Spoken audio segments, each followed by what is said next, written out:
While in California, Trump continues to dispute climate change, insists it will get colder. Donald Trump visited California for the first time since this year's wildfires began raging. He became embroiled in a conversation about climate change and its effect on the wildfires and continued to dispute that climate change exists. During a briefing with state and federal officials, Governor Gavin Newsom, D., told the president, "We feel very strongly the hots are getting hotter, the dries are getting drier. Something has happened to the plumbing of the world, and we come from a perspective, humbly, that we assert that the science is in, and the observed evidence is self-evident that climate change is real. Please respect the difference of opinion out here with respect to the fundamental issue of climate change," he explained. In other words, it was fair warning to Trump that this is something that would upset them to be told it doesn't exist, and they simply don't want to hear it. Trump responded, "Absolutely." However, shortly after that, California Natural Resources Secretary Wade Crowfoot gave a presentation, and Trump issued, "It will start getting cooler, you just watch." Crowfoot told him science disagreed, and Trump responded, "I don't think science knows." This happened while Crowfoot was highlighting the effects of warming, with Death Valley breaking a world record and temperatures reaching 103 degrees.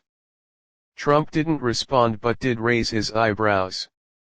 On the same day, Democratic nominee Joe Biden was delivering a speech in a meadow outside a natural history museum near his Wilmington, Delaware, home. He referred to the president as a climate arsonist. "It shouldn't be so bad that millions of Americans live in the shadow of an orange sky and are left asking, 'Is doomsday here?'" queried Biden. Biden spoke against Trump's inaction with climate change and his accusation that California is doing a poor job raking leaves in forests as he threatened to withhold federal aid. He also accused Trump of trying to stoke racist fears in suburban voters about inclusive housing policies, noting that it's natural disasters that are caused by climate change that pose the biggest threat to suburbs. "If we have 4 more years of Trump's climate denial, how many more suburbs will burn from wildfires?" asked the former vice president.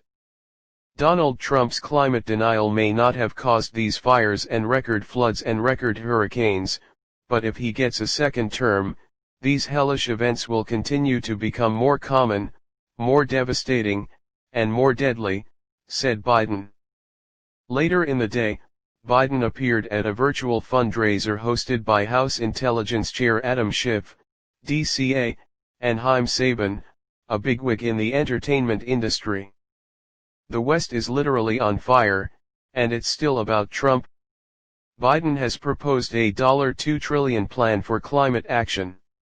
It hasn't seen much attention from voters, as they're more concerned now about the coronavirus pandemic, police brutality, and election integrity. Trump gave his own theory behind wildfire while in California with state officials and scientists. He said, "When trees fall down after a short period of time, they become very dry, really like a matchstick, and they can explode," then added, "Also leaves? When you have dried leaves on the ground, it's just fuel for the fires." After that kindergarten-level explanation, Trump said, "I was talking to the head of a foreign country, and they said, we consider ourselves a forest nation. We have trees that are far more explosive than they have in California, and we don't have that problem." Newsom acknowledged that federal and state officials have fallen short on forest management. Forestry officials explained that after years of policies that were created to suppress as many wildfires as possible, fuel was allowed to accumulate in forests across the West. The governor then stressed that all those problems were intensified by drought that has been worsened by climate change. Back in Delaware, Biden said Trump's hostility toward climate science shows him to be a president who won't listen to the experts or treat this disaster with the urgency it demands, as any president should do during a national emergency. He pledged that if elected, he will immediately work toward reviving and updating climate initiatives from the Obama administration that Trump threw out and will push for large-scale investment in public works that would push the country toward green energy.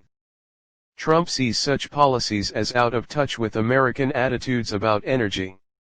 These are feelings he has that he can't even back up. When he landed in California, he was asked why he waited so long to visit. "That's a nasty question," he replied, and said he ultimately did approve disaster aid for the state. "I got a call from your governor immediately. On that call, I declared it a national emergency." "That's a nasty question," Trump reiterated.